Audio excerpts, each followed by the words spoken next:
지난 시간에 은혜를 잊지 않은 인생이란 어떤 인생인가 같이 나누었습니다. 받은 은혜는 내가 갚는다는 개념으로 다시 되돌려 주는 것이 아니라 받은 은혜를 내가 잊지 않고 나도 베풀면서 사는 것이다 라고 했습니다.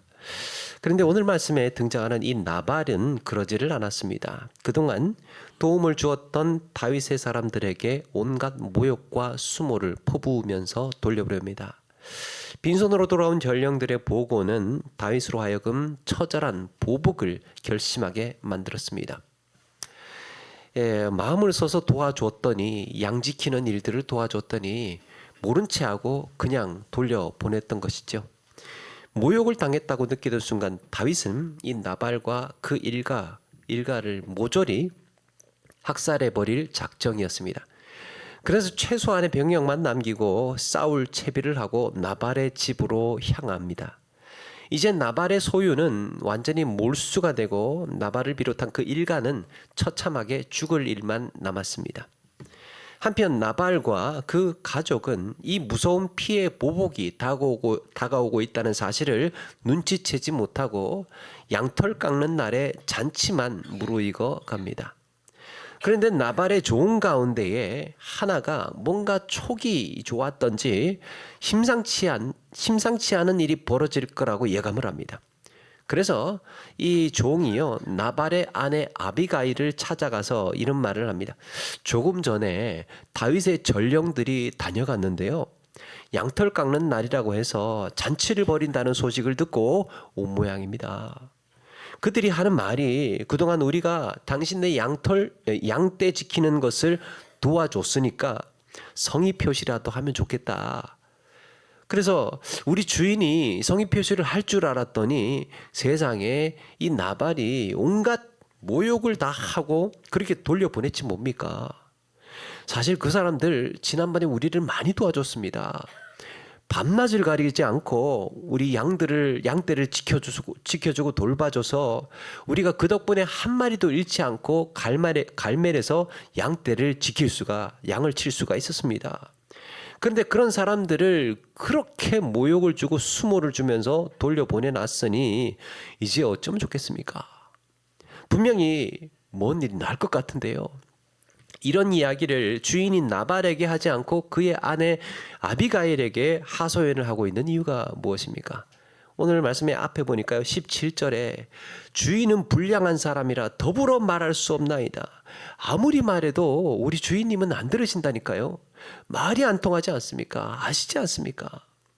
여기서 나발의 종이 무례한 말을 하죠. 주인은 불량한 사람이라. 아니 어떻게 종이 주인을 두고 불량한 사람이라고 말할 수 있겠습니까? 여기에 이 불량하다라는 단어가요. 벨리알이라는 말인데요. 이 사악하다 또 무가치하다 이런 뜻입니다. 나중에 신약에 와서는 벨리알이라고 해서 사탄이라는 말로도 쓰입니다. 그래서 사악하다가 자꾸 쓰이다 보니까 시간이 지나다 보니까 이게 고유명사가 된 거예요. 사악한. 그래서 사탄 이렇게 된 겁니다. 근데 아무리 그래도 그렇지 이렇게 어떻게 종이 주인의 아내에게 그 주인을 불량한 사람, 사악한 사람 그렇게 말을 하겠습니까? 여러분 이 정도 말할 수 있다는 거는 나발이 그런 사람이라는 걸 아비가일은 물론 그 집안 사람들도 다 인정하고 있었다는 말입니다. 주인님, 여주인님 아시지 않습니까? 우리 주인 사악한 사람이라는 거. 이게 지금 통하는 가정이었다라는 얘기예요.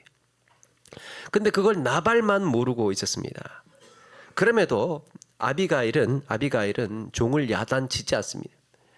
남편이 다윗이 보낸 사람들한테 그런 결례를 범했다면 그래도 보통은 한 번 더 물어봐야 하지 않겠습니까? 야, 너 제대로 들은 거 맞아? 아니 다윗의 전령들이 나발에게 와서 그랬는데 우리 남편이 그렇게 대답을 했다고? 그런 식으로 돌려보냈다고? 너 똑바로 들었어? 이렇게 다시 한번 재차 확인을 하는 것이 보통이었을 겁니다. 그런데 아비가일은 종의 말을 듣자마자 이게 지금 얼마나 급박한 상황인지를 알아차렸습니다. 그래서 떡에다가 포도주에다가 막 양 잡고 양고기에다가 곡식 등등 해서 막 급한 대로 싸서 다윗에게로 막 달려가는 거예요. 한참을 가다 보니까 아니나 다를까 맞은편에서 분노에 치민 다윗이 오고 있었습니다. 다윗은 오면서도 다윗은 화를 주체하지 못하고 있습니다. 야, 내가 그렇게 마음을 써주고 양 지켜주고 은혜를 베풀었는데, 야, 그런 은혜를 이렇게 갚는다고? 그래, 어디 한번 만나기만 해봐. 그러면서 나발의 집으로 향하고 있었던 겁니다. 아비가일은 다윗을 보자마자 땅에 바짝 엎드립니다. 그리고 뭐라고 합니까? 24절. 이 죄악을 나 곧 내게로 돌리시고 여종의 말을 들으소서. 이 불량한 사람 나발을 개의치 마옵소서. 그럽니다. 그 이름까지 나발이라고 하지 않습니까? 나발. 이 나발이라는 말은 바보라는 말이에요. 마보 멍청이라는 말입니다. 나발. 이 학자들이요. 그런데 나발이라고 하는 걸 바보 멍청이? 그러면 부모님이 지어주는 이름이 아니라는 걸 알 수 있겠죠. 세상에 어느 부모가 자기 자식을 바보 멍청이라고 이름을 짓겠습니까? 안 그러겠죠. 그래서 학자들은요, 이거는 본명이 아닐 거다. 본명은 원래 따로 있는데 이 가까운 사람들이 같이 어울리고 지내다 보니까 사람들이 만들어낸 지어준 이름일 거다. 저 바보, 저 멍청이, 바보, 저 사악한, 예? 그렇게 이름을 지어줬을 거다. 오죽 같으면 사람들이 그렇게 불러줬겠습니까? 예, 그의 아내도 그 이름을 알고 있습니다. 사람들 사이에서 나발이 어떻게 나발되었는지 알고 있었습니다. 예, 아비가일은 엎드린 채로 계속해서 다윗에게 설득을 합니다. 다윗이여, 지금까지 여호와의 싸움만 해오시지 않았습니까? 단 한 번도 악한 일을 하신 적이 없지 않습니까? 예? 그리고 언젠가 하나님께서 당신을 이스라엘의 왕으로 세우시는 날이 오면 혹시나 지난날 무지한 피를 흘린 거나 오늘과 같이 손수 피를 묻혀서 보복을 하신 일이 생각이 날 텐데 그날에 후회가 되지 않겠습니까? 오늘 분노를 참지 못하고 이렇게 해버린 것이 후회가 되지 않겠습니까? 부디 종의 허물을 용서해 달라고 그렇게 빌고 있습니다. 듣고 있던 다윗의 마음이 확 풀리는 거예요. 거짓말처럼. 당신이 이렇게 내게 급히 달려와 주지 않았더라면 이 아침에 처참한 사륙을 보았을 것이다. 34절에 보니까 이런 말씀합니다. 밝은 아침에는 과연 나발에게 한 남자도 남겨두지 아니하였으리라. 밝은 아침에는, 여러분 이게 밝은 아침이라고 한 것을 보니까요, 지금 아비가일과 다윗이 만난 시점이 언제인지 짐작을 할 수 있습니다. 아비가일은 아마도 다윗은 분을 참지 못하고 그 밤에 달려오고 있었습니다. 그 밤에 아비가일 역시 급히 서둘러서 지체하지 않고 그 밤에 다윗에게로 향하고 있었던 거예요. 그런데 이제 가다가 둘이 마주친 겁니다. 여러분, 만약에 아비가일이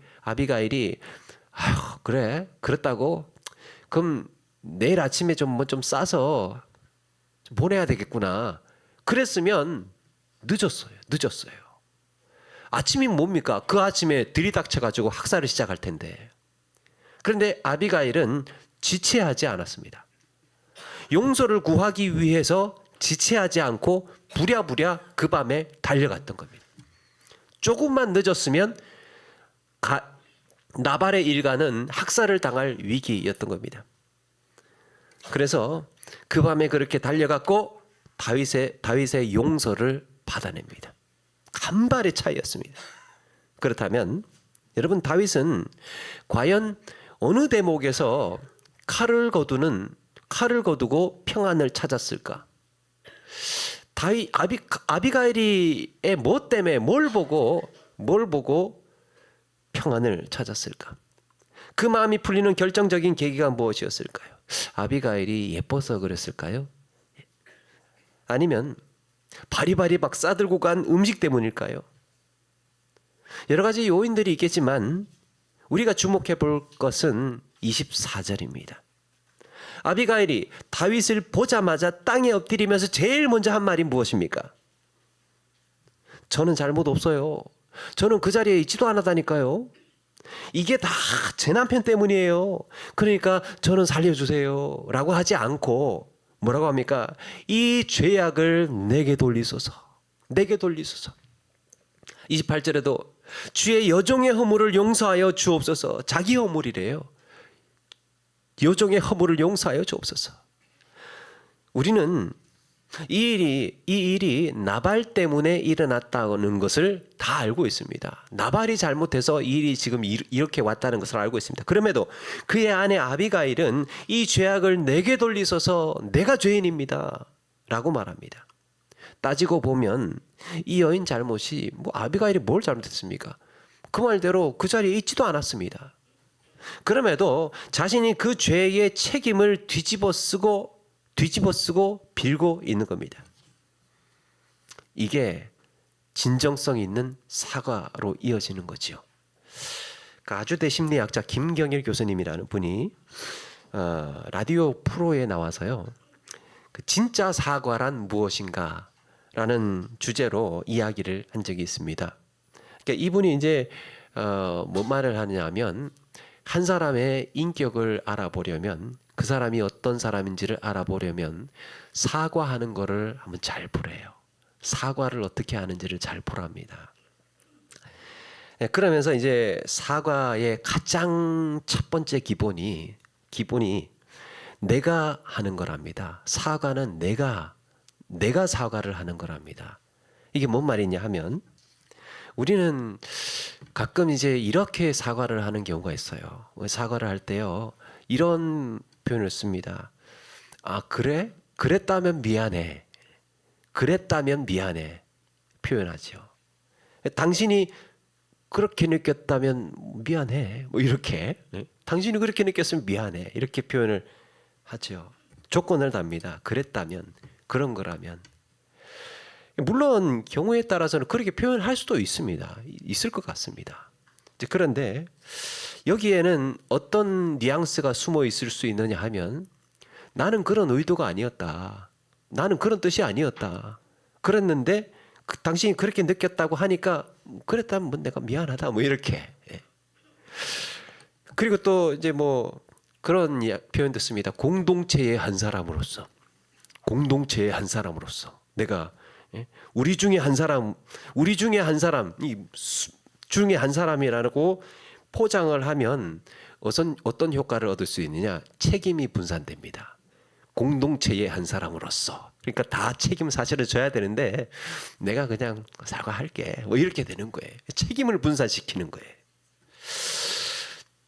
정작 잘못한 그 잘못에 대한 책임은 놔두고 내려놓고 자기가 총대 매는 양 이렇게 막 공동체 전체를 관리하는 것처럼 하는 거죠. 그리고 또 그런 표현도 씁니다. 제가 대신 사과드립니다. 대신 사과드립니다. 김경일 교수가 그래. 대신이 어디 있니? 대신이. 사과는 자기가 하는 거지. 대신은 무슨 대신은 사과를. 그렇게 이야기를 하는데요. 이런 느낌을 줍니다. 대신 사과했으니까 이제 그만 얘기해. 이제 됐지. 그만 얘기해. 이런 뉘앙스가 이제 깔려 있는 거죠. 그나마 이제 또 사과하는 건 또 다행이에요. 자기 애가 강한 사람은요. 자기 애가 강한 사람은 사과 자체도 안 해요. 미안하다고 얘기도 안 합니다. 자, 이렇게 또 그런 경우도 있습니다. 이제 사과는 하기는 해야 되고 하기는 싫은데 해야 되는. 그래서 미안하다. 이러고 이제 지나갔어요. 근데 상대방이 안 받아줬어요. 안 받아줄 수 있잖아요. 안 받아줬어요. 그러면 오히려 화를 내요. 아니, 미안하다고 했으면 됐지. 뭘 더 하라고. 미안하다고 했잖아. 예? 이쯤 되면 니도 문제가 있는 거야. 이러면서. 예? 사과 안 받아주면. 이게 뭡니까? 죄 지은 사람이 용서의 주도권까지 잡고 있는 겁니다. 잘못한 사람이 용서할지 말지 해. 사과했잖아. 해. 이 주도권까지 가지고 있는 겁니다. 예. 그 권한은 상대방에게 있죠. 나에게 있는 게 아닙니다. 그 권한은 용서를 할지 말지는 상대방에게 있는 것이지 나는 내 임무에 충실하면 되는 거 아니겠습니까? 근데 진짜 사과는 그 잘못을, 그 죄악을 내가 끌어안는 거예요. 내가 끌어안는 겁니다. 그렇게 용서를 구하는 겁니다. 모든 대신 사과를 할 거면 대신 사과를 하더라도 대신 사과한다고 말하지 않고 그거는 내 잘못이라고 말하라는 거예요. 내가 하는 거기 때문에. 아비가일은 제 못난 남편을 대신해서 사과드립니다라고 말하지 않았습니다. 우리 남편이 그랬더라고요. 저도 모르는 사이에 그랬더라고요. 그랬다면 제가 대신해서 사과드릴게요. 그렇게 말하지 않고 이 죄를 제게 돌리시옵소서. 제가 잘못한 겁니다. 제 허물을, 여종의 허물을 용서해 주옵소서. 우리 집안을 대표해서 사과드려요 라고 하지 않고 이 죄악을 내게 돌리옵소서라고 했습니다. 내가 죽을 죄를 지었습니다. 내가 죽을 죄를 지었습니다. 아비가일의 이런 진정성과 책임 있는 태도가 다윗을 놀라게 했고 그 집안의 참사를 막게 할 수 있었습니다. 아비가일이 그 자리에 없었다는 것을 다윗도 알고 있었을 겁니다. 그 순간 다윗이 이런 생각을 합니다. 야, 나발의 아내가 이런 여자였다고? 나발의 아내가 이런 여자였다고? 야, 그 사람 괜찮네. 속으로 그랬을 거예요. 그래서 나중에요, 하나님께서 다음에 나오는데 하나님께서 나발을 치시는 바람에 한 열흘 있다가 나발이 그만 죽고 맙니다. 다윗이 그 소식을 듣고는 얼른 아비가일을 데리고 옵니다. 아비가일 데리고 와서 자기 아내로 삼아요. 어쨌든 이렇게 내가 하는 진심 어린 사과의 태도가 마중물이 되어서 다윗이 칼을 거두게 된 겁니다. 용서의 마중물이 사과잖아요. 진심 어린 사과의 태도가 이런 용서의 기적을 만들어낼 수 있다는 거예요. 여러분, 사실 뭔가를 용서하기가 이게 사실은 쉽지가 않습니다. 뭔가 이렇게 용서를 해야 나도 좀 마음도 편안해지고 뭔가 이 상황도 달라지고 할 텐데 사실은 누군가를 용서하고 뭔가를 용서한다는 것이 이게 쉽지가 않습니다. 자, 이렇게 성경에는 자기 잘못이 아님에도 불구하고, 내가 잘못한 것이 아님에도 불구하고 사죄의 은혜를 구한 사람들이 있습니다. 광야에 이스라엘 백성들이 금송아지를 만들었습니다. 아피스, 금송아지를 만들어가지고 문제가 터졌습니다.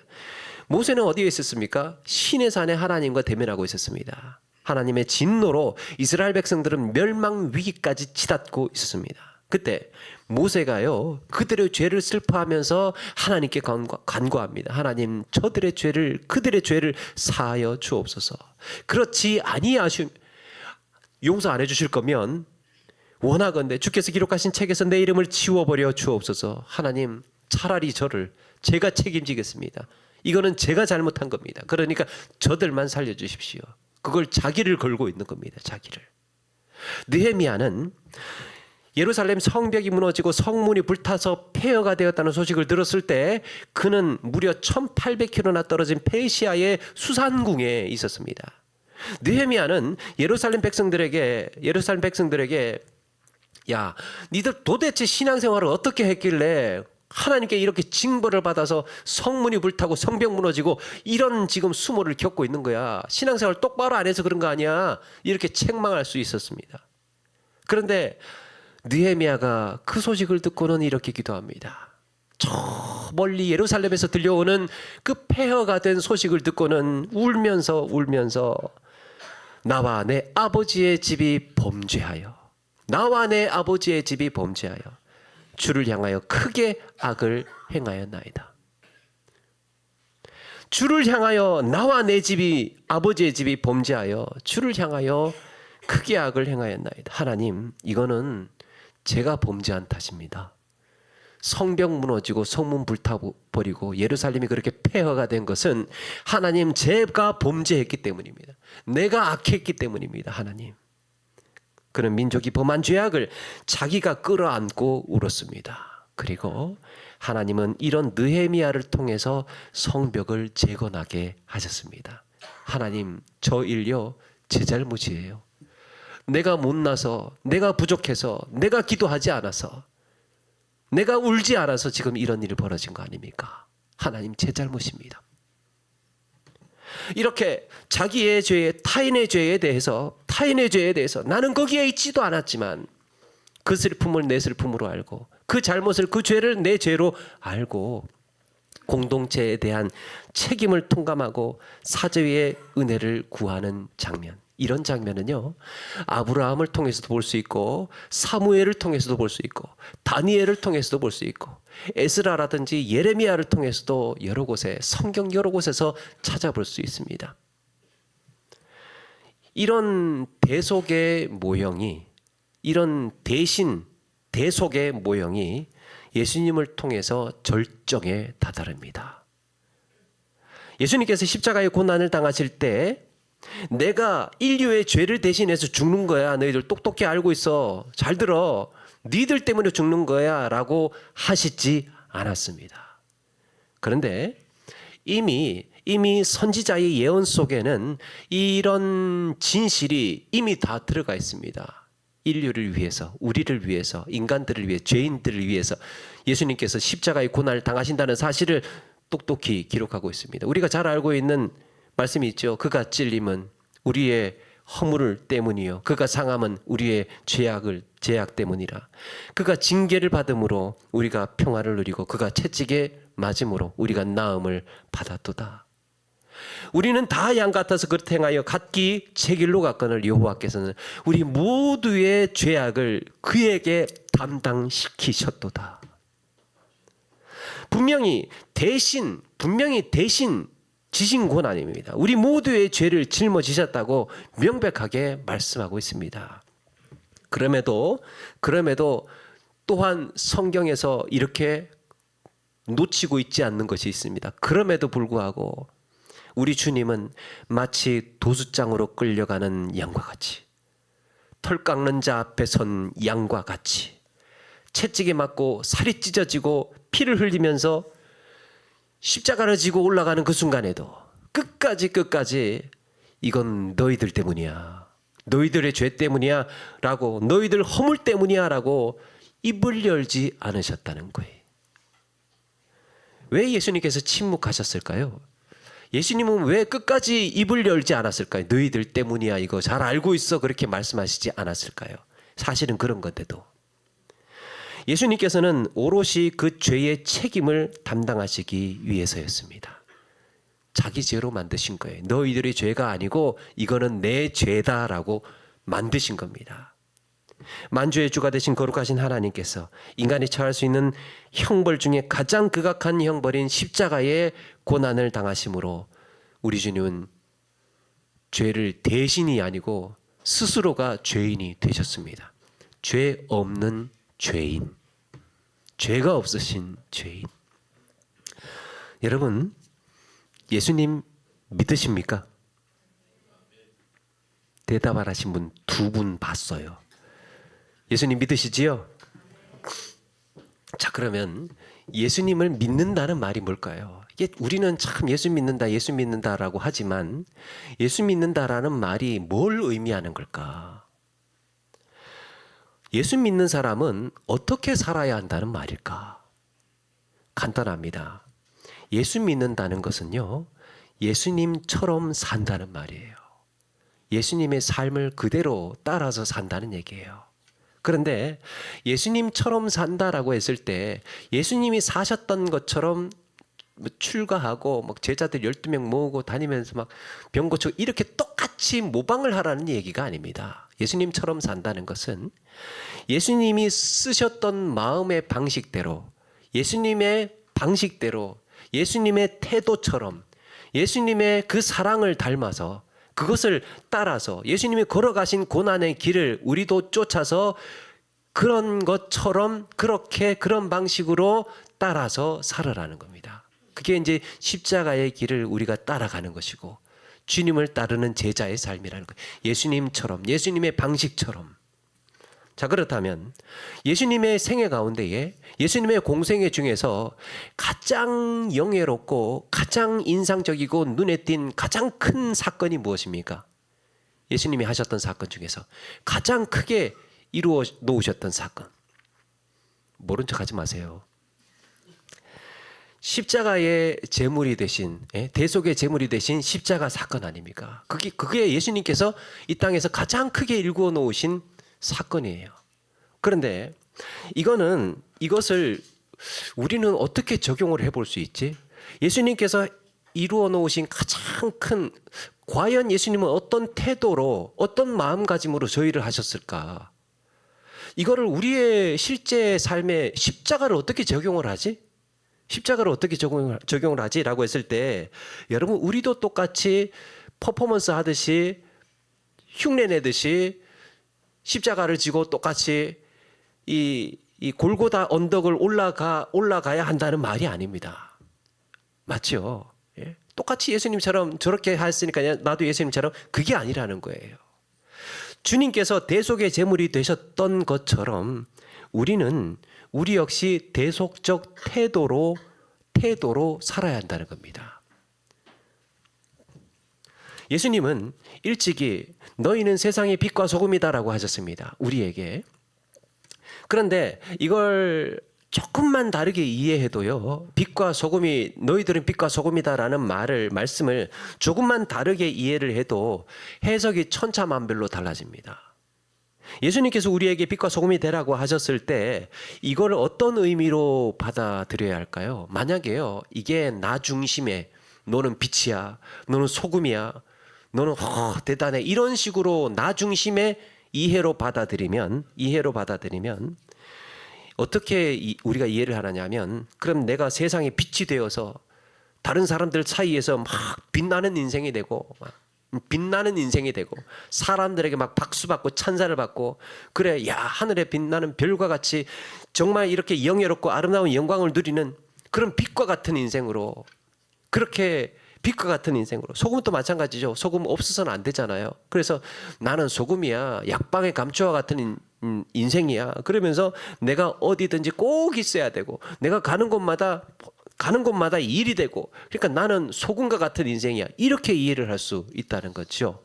그런데 대속적인 관점에서 대속의 태도로 해석하면 달라집니다.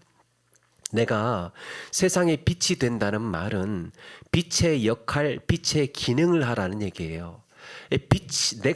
나는 존재 자체가 이렇게 빛이니까 막 빛나는 인생, 막 이렇게 주목받는 영광스러운 인생이라는 얘기가 아니고, 빛의 역할을 해라, 빛의 기능을 해라.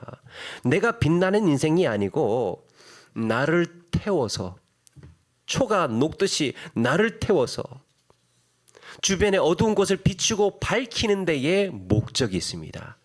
빛의 기능은, 빛의 역할은 정말 어두운 곳에서 나를 통해서 주변이 밝아지고 주변이 빛나게 되고, 그렇게 되는 것에 목적이 있습니다. 무대 조명 한번 생각해 보십시오.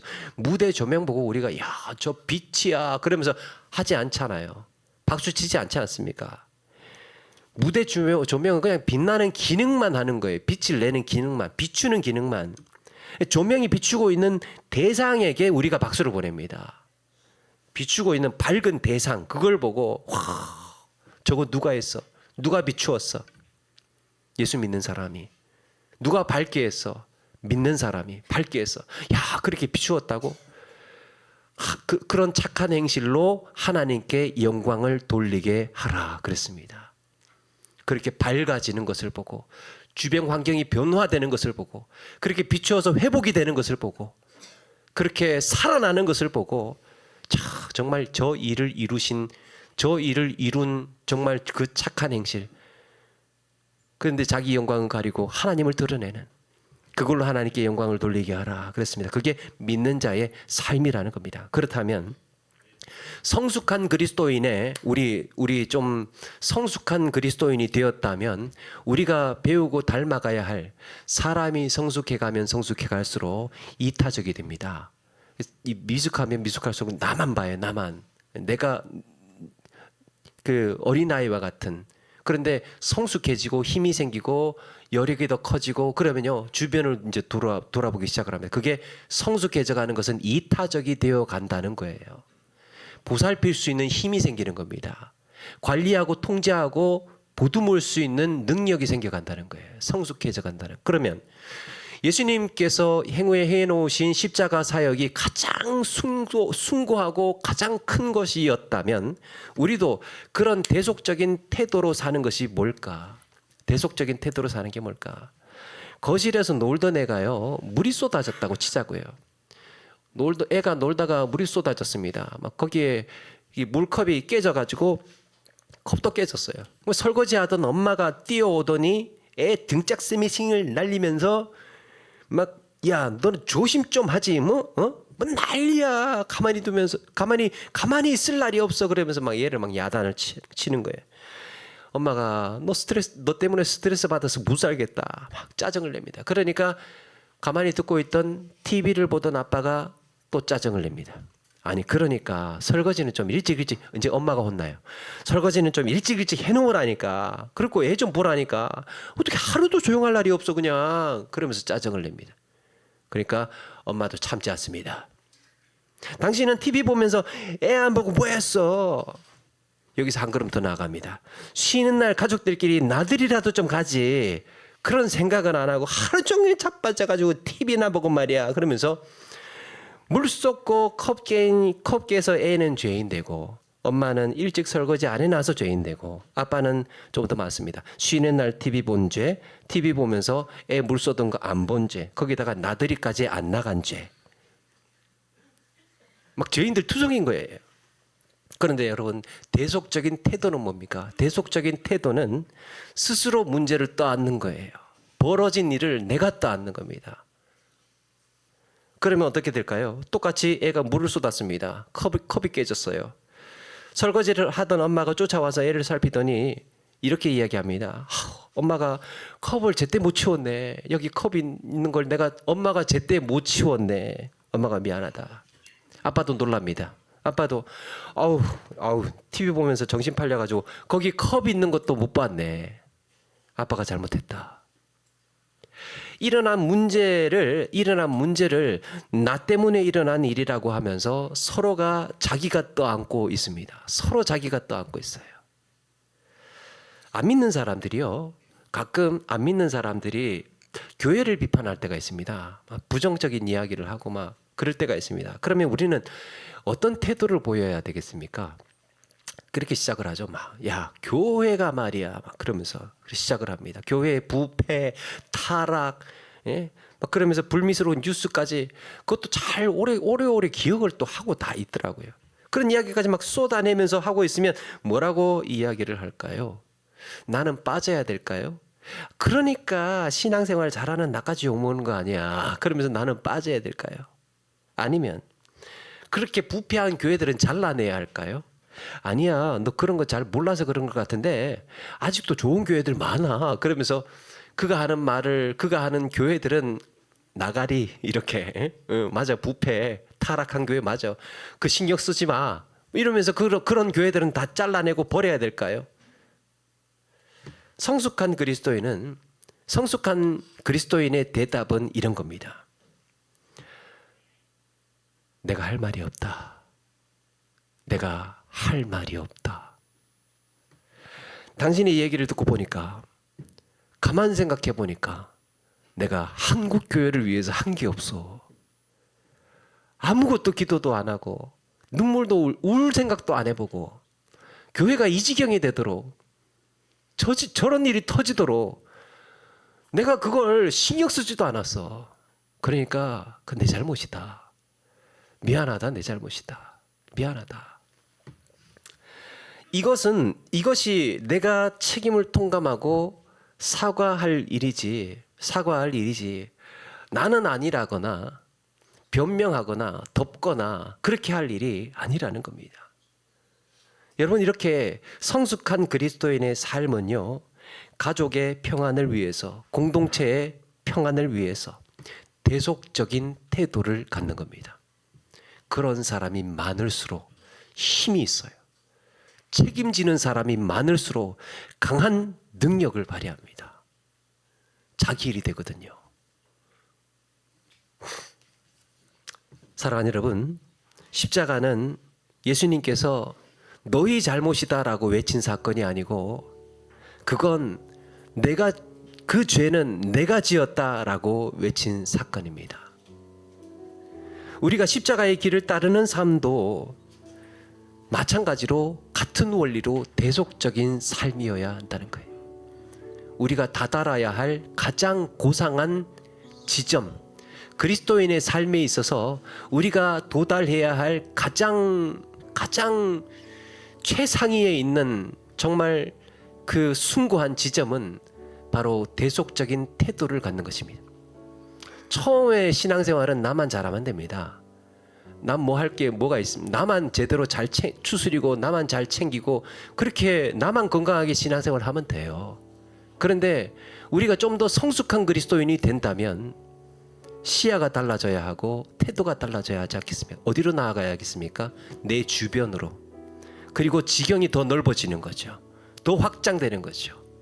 내가 살고 있는 가정을 넘어서, 이 수원시를 넘어서, 경기도를 넘어서, 이 나라를 넘어서 더 확장되어 가고 세계로 향하고 온 이 땅을 위하여서 그렇게 눈물 흘릴 수 있는 그리스도에게까지 그런 대속의 태도로 향하여서 달려가는 것입니다. 그래서 이건 제 잘못입니다. 제가 부족했습니다.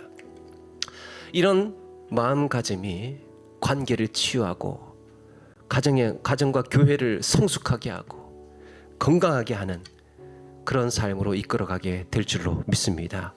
그날 아비가일과 같이, 그날에 예수님께서 걸어가신 것과 같이 우리도 내 십자가를 지고 주님을 따르는 저와 여러분의 삶이 되기를 주의 이름으로 축원합니다.